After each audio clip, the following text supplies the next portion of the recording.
بسم اللہ الرحمن الرحیم نحمده ونصلی علی رسولہ الکریم اما بعد۔ سورہ یاسین آج تلاوت کی گئی۔ اس سورت کے بڑے فضائل اللہ کے رسول صلی اللہ علیہ وسلم نے بیان فرمائے ہیں۔ اس سورت کو قرآن مجید کا دل بھی کہا جاتا ہے، اور اللہ کے رسول صلی اللہ علیہ وسلم نے ارشاد فرمایا کہ سورہ یاسین کو اپنے مردوں پر پڑھا کرو، یعنی جو جاں کے عالم میں ہو اور جو موت کے قریب میں ہوں، مرض الموت کے اندر مبتلا ہوں، ان کے سامنے سورہ یاسین کی تلاوت کی جانی چاہیے۔ اس سے موت کے اندر آسانی ہوتی ہے اور کلمہ طیبہ پڑھنے کی توفیق نصیب ہوتی ہے۔ اس سورت کے آغاز میں اللہ رب العزت نے قرآن مجید کی حقانیت کو بیان فرمایا، اور پھر اس کے بعد اگلے صفحے میں اللہ رب العزت نے ایک بستی والوں کا تذکرہ فرمایا ہے۔ اللہ تبارک و تعالی نے ان کی جانب 3 پیغمبروں کو بھیجا۔ پہلے ایک ساتھ 2 رسولوں کو بھیجا۔ جب ان کی بات کو قوم کے لوگوں نے نہ مانا تو ان کی تائید اور تاکید کے واسطے اللہ رب العزت نے تیسرا نبی بھی ان کے پاس بھیجا۔ پہلے زمانے میں اسی طرح سلسلہ چلتا تھا کہ ایک ایک وقت میں اللہ رب العزت کئی پیغمبروں کو بھی بھیج دیا کرتے تھے۔ جب ان لوگوں نے قوم کے لوگوں کو سمجھایا اور بت پرستی سے روکا اور باطل معبودوں کی عبادت سے روکا، تو ان لوگوں نے کہنا شروع کیا کہ انا تطیرنا بکم، کہ تم ہمارے لیے منحوس ہو، لئن لم تنتہوا لنرجمنکم ولیمسنکم منا عذاب علیم، اگر تم اپنے اس کام سے باز نہ آئے تو ہم تمہیں پتھر مار مار کر ہلاک کر دیں گے۔ ان نبیوں نے کہا طائرکم معکم، تمہاری نحوست تمہارے ساتھ ہے۔ اس کے بعد جب یہ لوگ، یہ انبیاء کرام بستی کے اندر داخل ہو رہے تھے تو بستی کے کنارے ایک شخص ملا جو ایک ایسے مہلک مرض کے اندر مبتلا تھا کہ اپنے باطل معبودوں کے سامنے کئی سال سے عبادت کر رہا تھا اور دعا کر رہا تھا کہ اسے اس مہلک مرض سے جو ہے شفا مل جائے۔ نبی کا کام ہی ہوتا ہے لوگوں کو دین کی جانب بلانا، اللہ کی جانب بلانا۔ بستی کے باہر جب یہ شخص ملا تو اس کو سب سے پہلے انہوں نے دین کی دعوت دی۔ تو اس شخص نے پوچھا میں کیسے اس بات پر یقین کر لوں کہ تم اللہ کے نبی ہو؟ تو انہوں نے بتلایا کہ ہمیں اللہ رب العزت نے بھیجا ہے۔ تو اس شخص نے کہا کہ میں 70 سالوں سے ان بتوں کی عبادت کر رہا ہوں اور ان سے دعا مانگ رہا ہوں کہ میں جو اس مرض میں مبتلا ہوں، کوڑ کے مرض میں، اس سے مجھے شفا مل جائے، کیا تم میری اس بیماری کو دور کر سکتے ہو؟ انبیاء کرام نے کہا کہ ہاں، ہم اللہ رب العزت سے دعا کریں گے کہ اللہ رب العزت تمہاری بیماری کو ختم کر دے گا۔ تو اللہ رب العزت سے ان انبیاء کرام نے دعا کی تو اس کو اس بیماری سے شفا مل گئی اور اس نے ایمان قبول کر لیا۔ اور پھر اس کے بعد جب یہ انبیاء کرام بستی کے اندر داخل ہوئے اور بستی والوں نے انہیں ستانا اور مارنا شروع کیا، تو یہ شخص جو اپنی بستی کے باہر رہتا تھا، انبیاء کرام علیہ السلام کو بچانے کے واسطے دوڑتا ہوا آیا اور اپنے قوم کے لوگوں کو مخاطب کرتے ہوئے اس نے کہا یا قوم اتبعوا المرسلین، کہ اے میری قوم کے لوگوں، رسولوں کی بات کو مان لو۔ اور پھر اس کے بعد اس کو بھی لوگوں نے مارنا شروع کیا جو ان کو حق بات کی نصیحت کر رہا تھا، سیدھے راستے کی رہنمائی کر رہا تھا، یہاں تک کہ مارتے مارتے اس شخص کو، جس کا نام روایتوں کے اندر حبیب نجار آیا ہے، حبیب تو اس کا نام تھا اور نجار کے معنی ہے بڑھئی، کہ وہ بڑھئی کا کام کرتا تھا، تو اس شخص کو مار مار کر انہوں نے ہلاک کر دیا۔ اللہ رب العزت نے اس کی اگلی زندگی کا بھی تذکرہ فرمایا کہ جب وہ شہید ہو گیا، اللہ رب العزت نے اسے جنت میں داخل کیا، اور وہ اپنے قوم کا اتنا بڑا ہمدرد تھا کہ اپنی حیات میں تو ہمدرد تھا ہی، ان کو نصیحت کر رہا تھا کہ نبیوں کی بات کو مان لو۔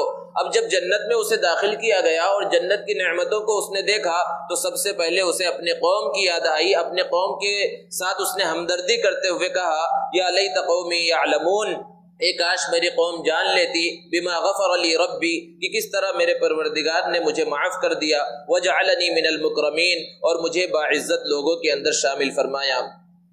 پھر اس کے بعد اللہ رب العزت نے اس سورت کے اندر قیامت اور قیامت کے بعد جو حالات پیش آنے والے ہیں ان سب کا تذکرہ کیا۔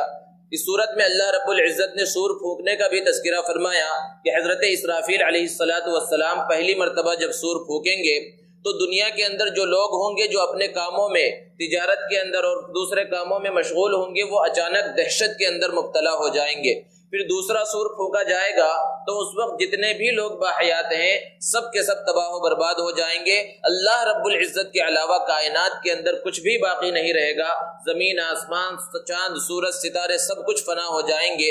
پھر اس کے بعد تیسرا سور پھونکا جائے گا تو پھر مردے اپنے قبروں سے نکل کھڑے ہوں گے اور میدان حشر کی طرف چل پڑیں گے، اور پھر میدان حشر قائم ہوگا، وہاں حساب و کتاب ہوگا. پھر اس کے بعد جنت یا جہنم میں لوگوں کو داخل کیا جائے گا. چونکہ اس صورت میں اللہ رب العزت نے قیامت اور قیامت کے بعد پیش آنے والے حالات کا تذکرہ فرمایا ہے، اس لیے آخر میں بھی اسی بات کو اللہ رب العزت نے بیان فرمایا اور اس پر صورت کا اختتام کیا ہے. اس کے بعد سورہ صافات ہے. اس صورت کے آغاز میں اللہ رب العزت نے چند فرشتوں کا تذکرہ فرمایا. فرشتوں کے تذکرے کے بعد جناتوں کا تذکرہ فرمایا. جو جنات غیب کی خبریں معلوم کرنے کی کوشش کیا کرتے ہیں. غیب کی خبریں معلوم کرنے سے مراد یہ ہے کہ جنات آسمان کی طرف جاتے ہیں اور فرشتے جنہیں آسمان پر اللہ رب العزت کی جانب سے کچھ احکامات دیے جاتے ہیں وہ تھوڑا نیچے اترنے کے بعد آپس میں مشورے کرتے ہیں کہ کس طرح ہم اپنے کام کو انجام دیں. تو ان کی باتوں کو چوری چھپے سننے کی وہ لوگ کوشش کرتے ہیں. تو جب یہ جنات ان باتوں کو سننے کی کوشش کرتے ہیں تو ستاروں کے ذریعے انہیں مارا جاتا ہے. ان ستاروں کا نام شہاب ثاقب ہے. بسا اوقات ہم دیکھتے ہوں گے کہ ستارے ٹوٹ رہے ہیں، ایک طرف سے دوسری طرف جا رہے ہیں، تو روایتوں کے اندر ہے کہ یہ اس کے ذریعے جناتوں کو اور شیاطین کو جو اوپر جا کر خبریں معلوم کرنے کی کوشش کرتے ہیں انہیں مارا جاتا ہے. اس کے بعد اللہ رب العزت نے اس صورت کے اندر جنت والوں کا اور جہنم والوں کا تذکرہ فرمایا کہ جب جنتی جنت کے اندر داخل ہو جائیں گے اور ایک دوسرے سے بات چیت کر رہے ہوں گے، مکالمہ کر رہے ہوں گے، تو ایک شخص کو یاد آئے گا کہ میرا دنیا کے اندر ایک ساتھی تھا جو مجھے ڈرایا کرتا تھا اور کہا کرتا تھا کہ یہ کیا تم ایک معبود کی عبادت کر رہے ہو، مرنے کے بعد بھی کوئی زندہ ہونا ہے. تو وہ اپنے ساتھیوں سے جو جنت میں اس کے ساتھی بیٹھے ہوئے ہوں گے اس سے کہے گا کہ تم اس شخص کی حالت کو دیکھنا چاہتے ہو. پھر اللہ رب العزت دکھلائیں گے کہ وہ جہنم کے اندر ہوگا. تو یہ شخص جس کو اللہ رب العزت نے نجات دی اور جنت میں داخل ہوا وہ کہے گا تاللہ ان کدت لتردین، یہ قسم خدا کی تو مجھے ہلاک کرنے کے قریب تھا. اگر میں بھی تیری بات مان لیتا تو آج اس جنت کے بجائے میں بھی جہنم کے اندر ہوتا. اور پھر وہ کہے گا ولولا نعمت ربی لکنت من المحضرین، کہ اگر میرے پروردگار کا انعام مجھ پر نہ ہوتا تو میں بھی تباہ ہونے والوں میں ہو جاتا. اس کے بعد اللہ رب العزت نے حضرت ابراہیم علیہ السلام کا یہاں پر تفصیل کے ساتھ تذکرہ فرمایا ہے. حضرت ابراہیم علیہ السلام کو اللہ رب العزت نے بہت سارے امتحانات کے اندر مبتلا کیا. قرآن مجید میں اللہ رب العزت نے سورہ بقرہ کے اندر ارشاد فرمایا وَإِذِ ابْتَلَىٰ إِبْرَاهِيمَ رَبُّهُ بِكَلِمَاتٍ فَأَتَمَّهُنَّ، کہ اس وقت کو یاد کیجئے جب اللہ رب العزت نے حضرت ابراہیم علیہ السلام کو چند کلمات کے ذریعے آزمایا. فَأَتَمَّهُنَّ، انہوں نے اس کو پورا کر دیا، سارے امتحانات میں وہ کامیاب ہو گئے. حضرت ابراہیم علیہ السلام کا سب سے بڑا امتحان جس کا تذکرہ اللہ رب العزت نے سورہ صافات میں کیا ہے، اور یہ واقعہ قرآن مجید میں کسی اور جگہ پر نہیں آیا.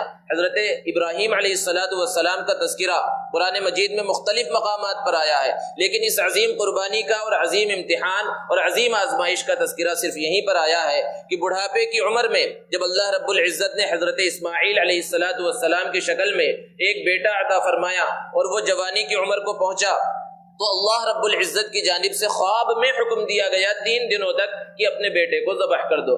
حضرت ابراہیم علیہ السلام نے اپنے بیٹے سے کہا یا بنی انی ارا فی المنام انی اذبحک فانظر ماذا ترى، کہ میرے پیارے بیٹے میں نے خواب کے اندر دیکھا ہے کہ میں تجھے ذبح کر رہا ہوں، تو تم بتاؤ تمہاری کیا رائے ہے.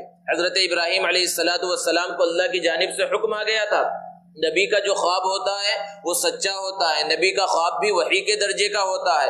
پوچھنے کا مقصد یہ نہیں تھا کہ بیٹا اگر انکار کر دے گا تو وہ اس حکم کو انجام نہیں دیں گے، بلکہ اس وجہ سے پوچھا جا رہا تھا تاکہ بیٹے کا بھی امتحان ہو جائے کہ بیٹا کتنے پانی میں ہے، اور بیٹا بھی کیسا عظیم بیٹا تھا کہ جس کے صلب سے ہمارے اور آپ کے آقا محمد عربی صلی اللہ علیہ وسلم کی ولادت ہونے والی تھی، وہ کیسے انکار کر سکتا تھا. اس بیٹے نے بہت ہی پیارے انداز میں جواب دیا یا ابت افعل ما تؤمر، اے ابا جان آپ کو جس کام کا حکم دیا گیا ہے اس کو پورا کر دیجئے. ستجدنی انشاء اللہ من الصابرین، عن قریب آپ مجھے اگر اللہ نے چاہا تو صبر کرنے والوں میں سے پائیں گے. جب یہ دونوں اس بات پر راضی ہو گئے اور ایک میدان کے اندر پہنچے اور حضرت ابراہیم علیہ السلام نے چھری چلانے کا ارادہ کیا تو لمبا تفصیلی واقعہ ہے، شیطان نے بہکانے کی کوشش کی، حضرت ابراہیم علیہ السلام نے کنکریوں کے ذریعے مارا۔ یہ ادا اللہ رب العزت کو اتنی پسند آئی کہ جو بھی حجاج کرام حج کرنے کے واسطے جاتے ہیں تو مینا کے میدان میں جو ایک پتھر ہے جو اصل میں شیطان کا ایک مجسمہ ہے، گویا کہ اس کی علامت ہے، اس کو جو کنکریاں مارتے ہیں اور یہ حج کا ایک اہم جز ہے، یہ وہی حضرت ابراہیم علیہ السلام کی یادگار ہے۔ حضرت ابراہیم علیہ السلام نے حضرت اسماعیل کو لٹا دیا، ان کی اپنے آنکھوں کے اوپر پٹی باندھ لی تاکہ بیٹے کی محبت دل کے اندر پیدا نہ ہو جائے اور چھری چلنے سے رک نہ جائے۔ جب چھری چلانا شروع کیا تو چھری چل نہیں رہی تھی، لیکن پھر چھری چلی اور انہوں نے آنکھوں کو کھول کر دیکھا تو حضرت اسماعیل علیہ السلام ایک بازو میں بیٹھے ہوئے اور مسکرا رہے ہیں، اور وہاں پر جنت کا لایا ہوا ایک دمبا ذبح کیا ہوا پڑا ہوا ہے۔ اللہ رب العزت نے یہاں پر بیان فرمایا ان ھذا لہو البلاء المبین۔ ہم میں سے ہر شخص ایسا ہے جس نے کبھی نہ کبھی کوئی امتحان دیا ہوگا، اسکولوں میں، مدرسوں میں، کالجوں میں، یونیورسٹیوں کے اندر، اور جب امتحان انسان دیتا ہے تو کبھی کبھی خود انسان یہ کہتا ہے کہ بھئی بہت سخت پرچہ تھا، بہت سخت ایگزام تھا، بہت مشکل امتحان تھا، اور کبھی اسکول والے، مدرسے والے اور جو ایگزام لے رہے ہیں وہ لوگ اعلان کرتے ہیں دیکھو بھئی اچھی طرح سے تیاری کر لو، امتحان بڑا سخت ہونے والا ہے۔ کبھی اس طرف سے کہا جاتا ہے، کبھی اس طرف سے کہا جاتا ہے۔ اللہ رب العزت نے حضرت ابراہیم علیہ السلام کا اتنا بڑا امتحان لیا کہ خود پروردگار عالم کہہ رہا ہے ان ھذا لہو البلاء المبین، یہ بہت سخت امتحان تھا، لیکن حضرت ابراہیم علیہ السلام اس امتحان میں کامیاب ہوئے تو اس کا نتیجہ کیا ملا؟ وَفَدَيْنَاهُ بِذِبْحٍ عَظِيمٍ، کہ قربانی کی شکل میں اللہ رب العزت نے قیامت تک کے واسطے پوری امت محمدیہ کو قربانی کی شکل میں ایک عبادت عطا فرما دی۔ وہ حضرت ابراہیم علیہ السلام کی یادگار ہے کہ انسان 10، 11 اور 12 ذی الحجہ کو پوری دنیا میں کروڑوں اور اربوں کی تعداد میں جانوروں کو ذبح کرتے ہیں، اور یہ سلسلہ قیامت تک چلتا رہے گا۔ اس کے بعد اللہ رب العزت نے حضرت موسیٰ اور حضرت ہارون کا تذکرہ فرمایا، پھر اس کے بعد ایک نبی حضرت الیاس علیہ السلام کا اللہ رب العزت نے تذکرہ فرمایا۔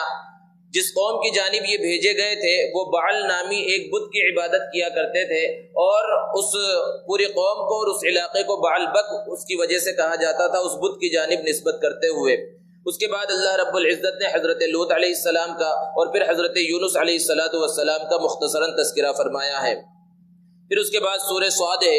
اس سورت کے آغاز میں اللہ رب العزت نے قرآن مجید کی حقانیت کو بیان فرمایا، اور پھر اس کے بعد حضرت داؤد اور حضرت سلیمان علیہ السلام کا اللہ رب العزت نے تذکرہ فرمایا۔ حضرت داؤد اور حضرت سلیمان جو باپ بیٹے ہیں، اور دونوں کو اللہ رب العزت نے بہت زبردست انداز کی بادشاہت عطا فرمائی تھی۔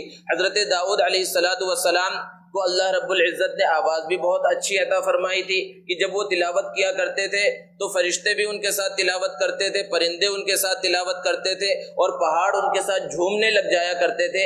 یہ خصوصیت اللہ رب العزت نے ان کی آواز کے اندر عطا فرمائی تھی، تو وہ ان نعمتوں کے اوپر اللہ رب العزت کا شکر ادا کرتے تھے۔ اللہ رب العزت نے یہاں پر اس کو بیان فرمایا ہے، اور پھر اس کے بعد چند انبیاء کرام علیہ السلام کا تذکرہ فرما کر آخر میں سب سے پہلے نبی حضرت آدم علیہ السلام کا تذکرہ فرمایا کہ کس طرح اللہ رب العزت نے ان کو پیدا کیا، اور پھر اس کے بعد فرشتوں کو سجدے کا حکم دیا۔ سارے فرشتوں نے سجدہ کیا، ابلیس نے سجدہ نہ کیا، تو اس کو اللہ رب العزت نے جنت سے نکال دیا اور کہا کہ تو یہاں سے نکل جا اور تو مردود ہے۔ تو پہلے بھی جیسا کہ گزرا کہ اس نے مہلت مانگ لی تھی قیامت تک کے واسطے، اور مہلت کس انداز میں مانگی تھی؟ اللہ رب العزت کی عزت کا واسطہ دے کر اس نے مہلت مانگی اور کہا قال فبعزتک لاغوینہم اجمعین، یہ پروردگار تو نے مجھے جو مہلت دی ہے تو تیرے عزت کی قسم میں سارے انسانوں کو گمراہ کر دوں گا، سب کو تباہ و برباد کر دوں گا، الا عبادک منہم المخلصین، ہاں تیرے جو مخلص بندے ہوں گے وہ بچ جائیں گے۔ اللہ رب العزت نے اس کا جواب دیا لأملأن جہنم منک وممن تبعک منہم اجمعین، کہ جا تجھے اجازت ہے، تجھ کو جس طرح بہکانا ہے جا کر بہکا، لیکن جو بھی تیری بات کو مانے گا تو میں تجھ سے اور تیرے ماننے والوں سے جہنم کو بھر دوں گا۔ اللہ رب العزت سے دعا ہے کہ اللہ رب العزت ہم سب کی شیطان سے اور اس کے مکر و فریب سے حفاظت فرمائے۔